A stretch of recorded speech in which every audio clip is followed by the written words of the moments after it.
Mantour Ministries presents the Mantour Guy Podcast. We may talk about football. We could mention bacon.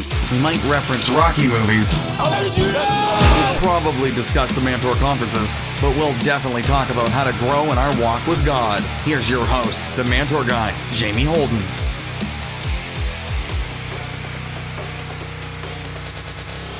Hey guys, welcome back to the Mantour Guy Podcast. Jamie Holden here, and I'm so glad to be back with you again this week.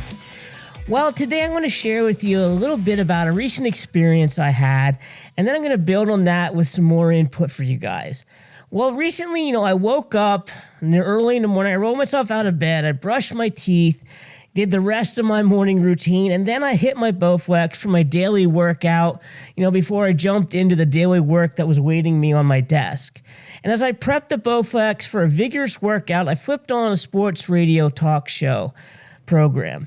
And it was the first day of the NFL Combine. I wanted to hear about the various skills and the measurements and all that great stuff about the next round of recruits coming into the NFL.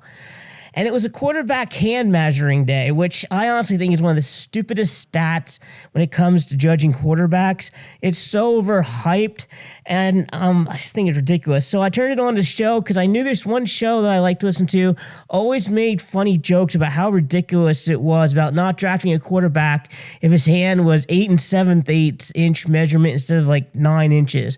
Like that 1/8 is going to make or break a quarterback. But anyway, what I didn't realize is that this was also the day that LA was getting ready to hold the public memorial service for Kobe Bryant and his daughter, who passed away in a helicopter crash. And as I was working up, a good sweat in my workout and listening to this show, they received a call from a man in LA.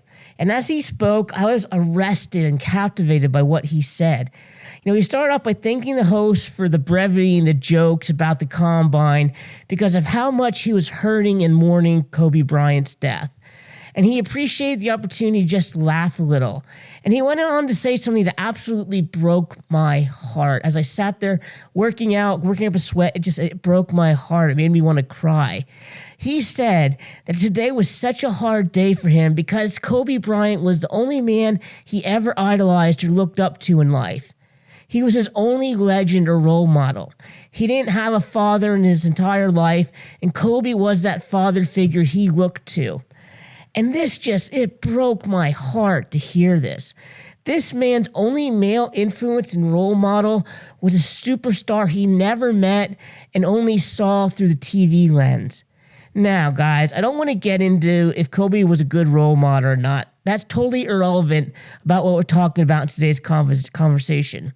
What is relevant was that this man had no one else to turn to for a male father figure. And that breaks my heart. And even sadder, he's not alone. Guys, the world is full of men who are longing for a father figure, someone that they can look to for influence and wisdom and guidance, and to be that male role model that all men need. And guys, our churches are full of men like this as well. God's men, every one of us listening today, are called to be the men who step into this role and raise the next generation of fatherless sons. So guys, that's what we're going to be talking about in the remainder of this podcast today. How do we do it? Well, we're going to jump into that and find out right after the break. I know you're going to dig this. Like what you're hearing? Head over to iTunes to subscribe, rate, and leave a review. Thanks. Are you looking for a men's ministry resource that will teach your men the basics of what it means to be a man of God? Well, check out Mantour Ministries' book, Putting on Manhood. With 1 Corinthians 13:11 as the foundation, Putting on Manhood shows how to put your childish ways behind you and become the men that God designed for you to be. With the help of God's Word, the Holy Spirit, and a band of brothers, you can grow into true godly manhood. Order your copy today at mantourministries.com. You can start today to put on godly manhood. Order your copy today at mantourministries.com. Yep. You're listening to the Mantour Guy Podcast.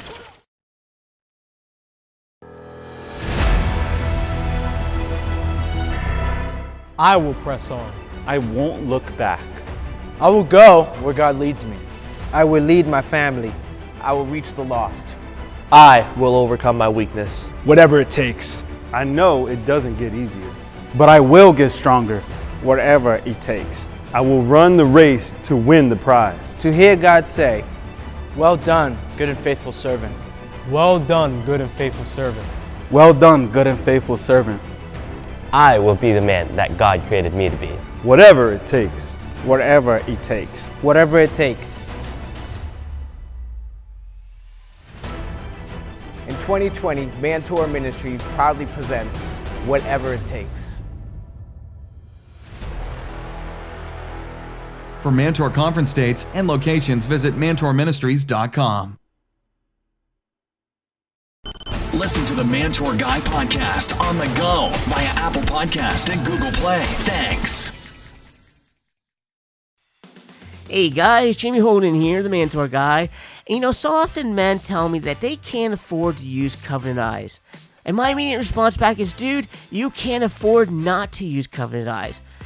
For 53 cents a day, you can protect every computer, every laptop, every tablet and cell phone that you and your family own from the trap of internet pornography. I tell them for 53 cents a day or $16 a month, you can make sure your little girls never stumble onto pornography as she uses Snapchat or does any internet searches while doing her homework. For 53 cents a day, you can make sure your son never falls into the trap of pornography or even sees it accidentally while online. I say for 53 cents a day, you can protect your wife from getting trapped in the trap of internet porn and protect your marriage. And I tell them for 53 cents a day, you can help break the cycle of internet pornography that's been holding in your life. Guys, you and your family, and most importantly, your walk with God, cannot afford for you not to use Covenant Eyes. So, head to mantourministries.com and hit the Covenant Eyes button in the upper right-hand corner to get 1 month of free service. Try it out. I know you're going to love it. You're never going to regret it. Guys, do it today. You can't afford not to have Covenant Eyes be a part of your life. The Mantour Guy Podcast, helping men grow in their walk with God. Hey guys, Jamie Holden here, and I want to tell you that God is moving in our prison systems. And Mantour Ministries, well, we're on the front lines, and you can help. We are giving inmates our books and resources, and guys, the testimonies we're receiving back have been amazing.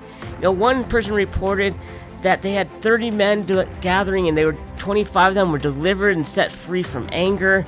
Another shows how the men are weekly working together through our books and how men are growing spiritually. They're starting to have devotions and have prayer time and Bible reading in their individual lives, and they're growing. Guys, I could go on and on. Chains of bondage are being broken among our inmates. You can help us reach even more hurting men inside our prison systems when you become a monthly financial partner with Mantour Ministries. You can become a partner with us by going to mantourministries.com/partner and clicking on the Give Online button. Guys, together we can continue reaching men in our correctional institutions with the life-changing truth of the gospel. Welcome back to the Mantour Guy Podcast. Welcome back, guys. Before the break, we discussed the need to be fathering or mentoring the next generation. And in the remainder of our time together this week, I want to look at how to do it. What's it going to cost you to mentor another man? What does it cost to be a mentor? And I want us to look at 5 costs that it takes to help another man grow into the man God has destined him to be. And these are 5 things that any man can do. These are 5 things that you can do. And the first one is you need to be humble. Humility is a huge price of being a mentor. Why do I say this? Well, think about it for a minute. Look back on your life and think about a man who was a positive influence on your life. A man who invested in you, who took an interest in you, who helped you and supported you. It could be a father, an uncle, a sports coach, a teacher, a youth pastor, anybody, but this one man who cared about you and made a difference in your life. How many of you listening today can think of such a man? Well, now that you're thinking about this man, I bet you have a smile on your face and a sparkle in your eyes. You love and you respect him, and you take his word as gospel. You know, if I were to say something insulting or demeaning about this man right now to you, you would probably just hunt me down and defend that man to the death. Now, think about how you feel about this man. As you mentor and disciple other younger men, they're going to feel that same way about you. They're going to treat you like royalty. They're going to hang on your every word. They're going to admire you and respect you. And God help the man who puts you down in front of them. And in order to be a successful mentor, you have to be a humble man. You have to remember where you came from, how God changed your life, and how other men came alongside of you and helped you grow. Because the fact of the matter is when you mentor people, they will look up to you. They will idolize you, and they'll take your word as gospel. And you have to constantly make sure you don't start believing the press about yourself. The minute you buy into the glory and the admiration that's going to naturally come your way, your effectiveness is going to be over. Another reason you need to be humble is this. Your job is to help another man grow spiritually. And your ultimate goal should be able to see them not only grow, but to outgrow you spiritually. Your generation's ceiling is the next generation's floor. You need to encourage the next generation to surpass you spiritually. You should never discourage them in order to promote yourself or your interests. The real man of God hopes the next generation goes above and beyond the things that we're doing, and we do all we can do to help them do it. We want them to gain the victories we haven't gained, to break the barriers we haven't broke, to go places we haven't been able to go.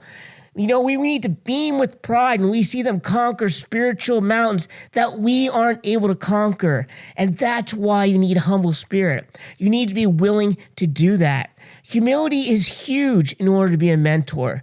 And the minute you get your eyes off of sharing God and what God did for you and helping the younger generation outgrow you, but instead begin focusing on yourself and how God is using you to mentor, guys, you're done.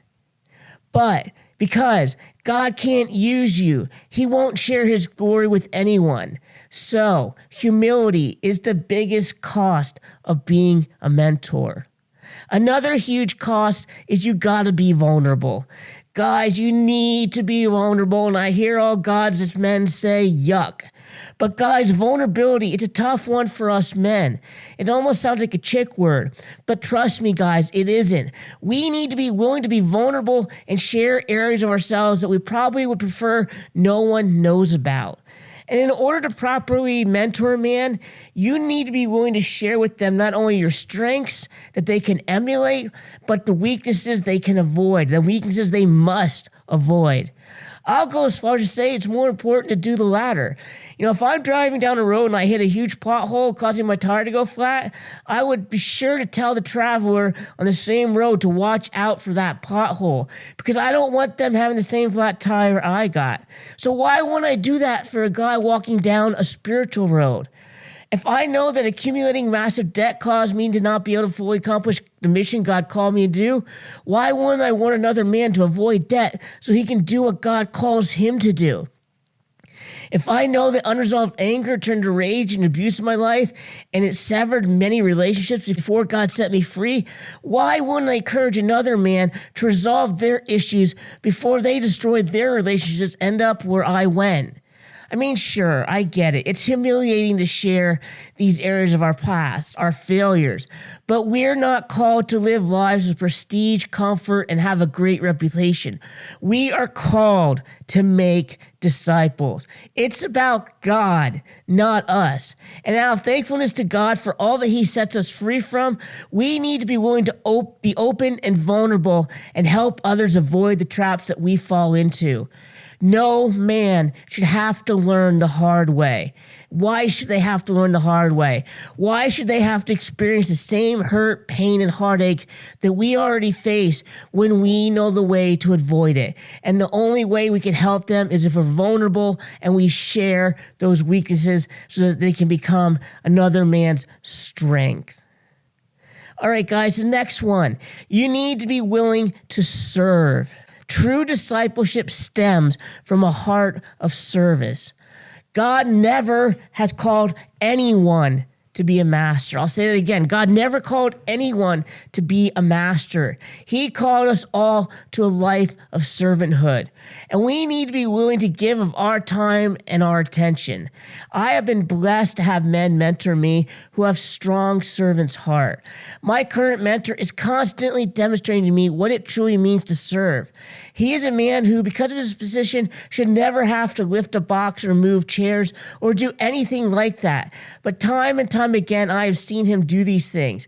I have never seen him tell somebody to do something or move something or carry something. Instead, he always picks it up himself and then asks someone to help him move stuff.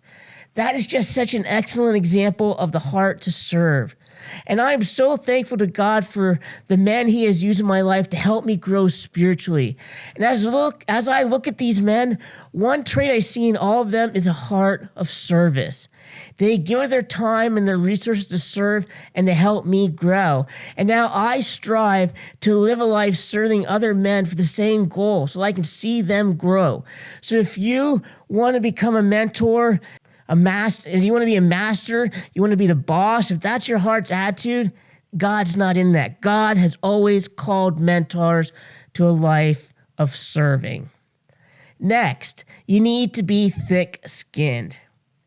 Guys, there's a phrase that every man pursuing being a mentor needs to remember. Listen to these words. If you want to be a mentor, you have to know these words. Hurting people hurt people. 4 powerful words there. Hurting people hurt people. If you remember these words and can develop thick skin, you're going to be a fabulous mentor. When I was a teenager, guys, I was a mess. Years of pain and abuse that I had stored up inside of me left me an angry, moody man who regularly lashed out at people in anger. And I remember one time as a teen, I became offended by a pastor in my church who I felt had slighted me. And in my anger, I wrote this pastor the world's nastiest letter, calling into question his character, his integrity, and his basic call to ministry. It was a horrible letter that to this day is an embarrassment to me that I wrote it. But you know what? This pastor never responded in anger to the letter or lashed out at me for saying what I said about him. And years later, God began to work on my issues. And as he did, he reminded me of this letter and showed me that I wasn't really mad at this pastor. I was mad at God, and I was taking it out on his son who was serving him. And when I understood this, and after having worked in my heart, I once again wrote a second letter to this pastor, and I apologized for the first letter that I had written many years before. And you know what? I received a very nice and generous reply from this pastor saying I was forgiven by him years ago.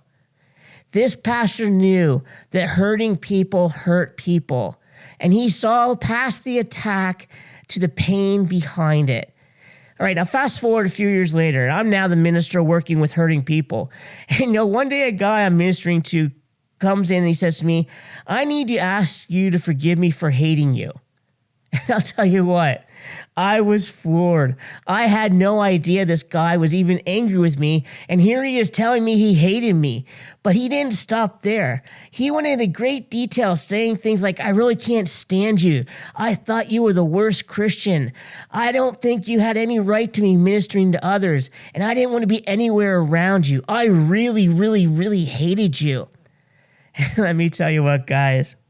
I hated to admit it, but before I said anything, I had to swallow really hard and keep my temper in check. But then the Holy Spirit brought back to my mind a letter I'd written many years ago to the pastor and the grace I received from him. And I decided to give that same grace to this hurting young man. And because I learned to be thick-skinned, I was able to keep my cool and respond in love to him. And as a result, this young man now, he is in ministry, and he's helping other hurting people. Guys, a good mentor has to be willing to take it in the chin and respond in love. Nowhere does Jesus' command to turn the other cheek apply more than it does in the mentoring relationship. You need to remember those 4 words if you're going to be a mentor. Hurting people hurt people. You got to be thick-skinned. You can't be thin-skinned. You have to be willing to take it and respond in love. All right, guys, the final cost we're going to talk about today is the need to sacrifice. If you're going to mentor another hurting man who has never had a father figure in his life, if you want to help a man like who called into that show talking about how he never had anybody in his life but Kobe Bryant, you're going to have to learn to sacrifice. Proverbs says, greater love has no man than this, that he laid down his life for a friend. And this is especially true when you're mentoring another man. You got to be willing to sacrifice for your disciple. You have to be willing to flip off the big game when he calls you seeking help and advice. It may mean you have to turn off the Super Bowl when his life fell apart on Super Bowl Sunday and he needs your help. It may mean sacrificing time from your schedule to get together and talk. It may mean you giving up your money to pick up the tab when you get together and have breakfast to talk about things that are going on. A mentor has to be willing to sacrifice his wants, his desires, his time, and his wishes in order to serve others. And guys, this totally goes against our human nature. But luckily for us guys, we have a big brother who showed us how to do it.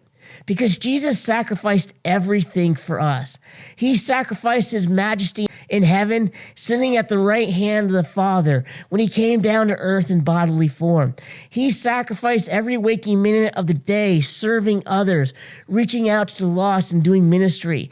He made the ultimate sacrifice when he, as a sinless, perfect man, died on the cross in my place and in your place.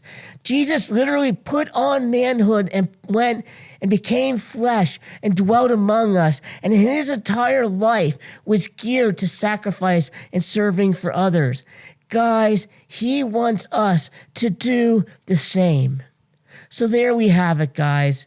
If you're taking this job of being a mentor seriously, you want to be that man to help a hurting younger guy who needs a man of God in their life. The cost to you is humility, vulnerability, service, being thick-skinned, and sacrifice. Guys, we all need mentors in our lives, but we also need to be open to mentoring others. We have an entire generation of young men out there who need a strong male influence in their lives. Guys, we talked about in the beginning of this podcast, we live in a fatherless culture, and there are millions of men who long for another man to come alongside of them and help them.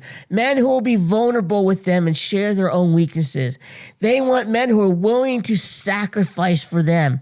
They need men who are willing to be humble enough to say they don't know everything. And the question I have for you is this: can you be that man?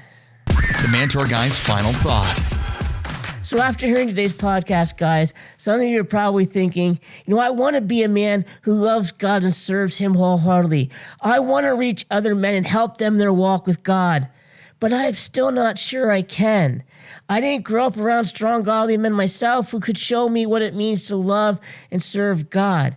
Is it possible for God to use me to reach other men when I have never really been around a strong, godly father figure growing up myself?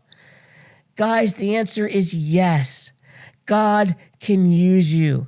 Churches are full of men asking themselves these same questions. They're asking, how can I be a godly man when I have no idea what it means?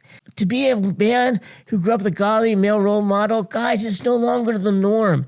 It's the exception. Only 4 out of 10 men grew up with a father in their homes. 40%. And if you ask how many of the 40% were strong Christians who exemplified a Christ-like life to their sons, the number would fall even further. Men around the world struggle with feeling they will never become strong men of God because they never had this influence in their life. And guys, for such men like you, I have one final thought here, one final message. It doesn't matter what kind of upbringing you had, whether it was with a godly father or no father at all. God can take you and use you mightily for his kingdom. Ask God to lead you a man who can mentor you. When you find him, soak up all he has to offer you. Your Paul is out there. Ask God to connect the two of you. And also, ask God for Timothy, a young man from the same situation who needs a godly man to mentor him. You can be that man. You can be to him what your godly example is to you. This is life in God's kingdom. It's God's plan for his men to continue mentoring the next generation. And there is a next generation of men out there that need you to be that man. Well, guys, we are out of time for this week. Thank you so much for joining us. I appreciate you giving your time to listen. I'd love you to go to Apple Podcasts, iTunes, and Google Play. Also subscribe, give a 5-star rating and review. Also, make sure to head to MantourMinistries.com. We have our Mantour conferences.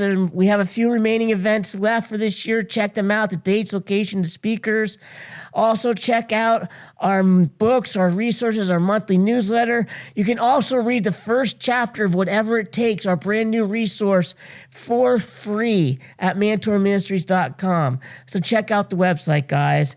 But as we end here today, once again, thanks for joining us. We appreciate every one of you so much. Go out there, be the male influence to a hurting man who needs that in their lives. You can do it. And guys, we'll see you next week on the Mantour Guy Podcast. Thanks for listening to the Mantour Guy Podcast. Be sure to visit MantourMinistries.com to learn more about our books, men's ministry resources, and our Mantour conferences.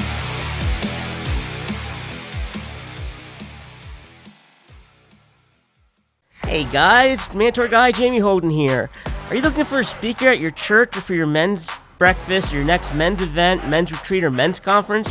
Well, why not bring me in to speak? God has been moving among men as I've been sharing an encouraging word of freedom and victory. We're seeing lives change, men being saved, people being set free, and guys, chains are being broken. So if your church has hurting men and women, contact me to come share this encouraging word of hope and victory to help you grow in your walk with God. One more thing before I wrap up this week, guys. You need to head to covenanteyes.com and sign up today to protect you and your loved ones from the many traps awaiting you on the internet. You know, I am a Covenant Eyes user. I just signed my 69-year-old father up and put Covenant Eyes on his phone and his laptop. I believe in it. It's an amazing tool. It helps you stay pure online. Guys, I encourage you to try it today. If you use the code MANTOR, you get 30 free days. That's 30 free days. What do you have to lose? So head to covenanteyes.com, try it today. Like I said, what do you have to lose, guys? The Mantour Guy Podcast, helping men grow in their walk with God.